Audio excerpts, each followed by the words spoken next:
تا ئێستا هەرێمی کوردستان خاوەنی یاسایی تایبەت بەخۆی نییە سەبارەت بە سزادراوان و چاکسازیەکان ئەو یاسایانشی کە پەیڕەوی لێ دەکرێت یاسا و بڕیارەکانی حکوومەتی عێراقن بۆ ئەم مەبەستە لایەنە پەیوەندیدارەکان لا وەزارەتی کار و کاروباری کۆمەڵایەتی و بەشێک لا دادوەران و ڕێکخراوەکانی تایبەت بە بەندکراوان و زیندانیان لەو گفتوگۆیانە بەشدارن کە وەزارەتی کار بڕیارە بینێرێت بۆ پەرلەمانی کوردستان تا ببێت بە یاسایەکی بەرکار لە هەرێمدا.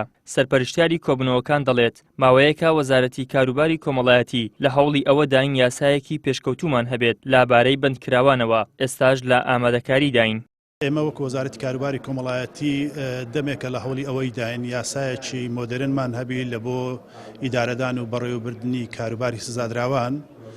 بەڕاستی ئەوە دووەم چاڵاکیە لە حالی ئێستا دەیکەین.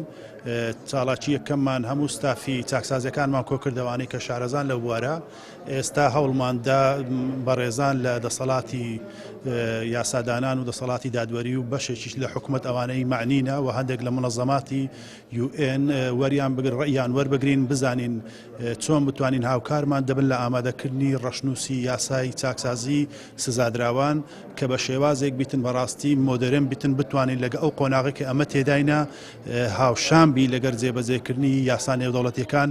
ڕێکخراوەکانی چاودێر بەسەر بەندیەکانەوە دەڵێت دەستگیرکردنی سیاسی تاوانێکە نە لە هەرێمی کوردستان و نە لە وڵاتانی پێشکەوتوش بەو ناوە ئەنجام نادرێن بەڵکو لە ژێرناوی دیکە وەک تۆمەتی تیرۆر دەستگیرکردنەکە بەڕێوە دەچێت.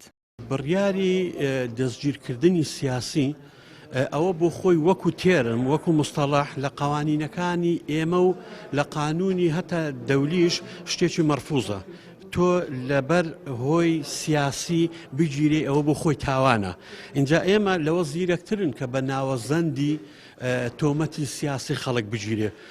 لە جیاتەوەی بڕێن ئەوە بیر و ڕای سیاسی جیاوازی هەیە حاڵەتێکی ئێرهابی بۆ تەکیف دەکەنەوە باشترە حاڵەتێکی کەی قانونی بۆ تەکیف دەکەن کە لە ناو قانونەکانی سزادانی ئێمەدا هەیە بە ناوی بیر و ڕای سیاسی یاخود جیاوازی لە بیر و ڕای سیاسی کەس ڕەوانەی سجن نەکراوە بەڵام ڕەنگە کابرا لەسەر فعلەن لەسەر بیر و ڕایەکی سیاسی جیاواز بگیرێ بەڵام بە تۆمەتیت کە تەکیف دەکرێت. سزا و فەلسفەی سزا و ئامانجی سزا ئێستا گۆڕاوە لە ئینتیقام و لە تۆڵە چەندنەوە بۆتە چاکسازی و ئینسانسازیە کەواتە لە حتا ئێستا سجن ناوەکەی گۆڕاوە بۆ چاکسازی. بۆیە ئەم قانونە ئەبێ لەگەڵ پێشکەوتنی عەسرا بێت لەگەڵ قەواعیدی نوێی سجنە کە لە عالەم پەیڕەوە کرێت لە عالەمی پێشکەوت و پەیڕەوە کرێت. بۆیە ئەم هەوڵا بیرکردنەوەیە لەوەی کە بە پێی تازەترین و نوێترین قانونەکان و قەواعیدەکانی هاوچەرخ کە لە کوردستانیشا جێبەجێ بکرێ و پەیڕەو بکرێت. گفتوگۆکردن لەسەر ئەم دۆسیەیە لا کاتێکدایە کە لە چەند ساڵی ڕابردوودا و تا ئێستاش چەندین کەس دەستگیر کراون و دەستگیر دەکرێن لەلایەن هێزەکانی دەسەڵاتەوە بەبێ بڕیاری دادوەر و یەکلاکردنەوەی دۆسیەکانیان لە دادگای ئاشکرادا بەتایبەت دەستگیرکردنی چاڵەکوانان و ئازادیخوازان و ئەو کەسانەی ئەندامن یاخود پەیوەندیان هەیە بە لایەنەکانی دەرەوەی دەسەڵات.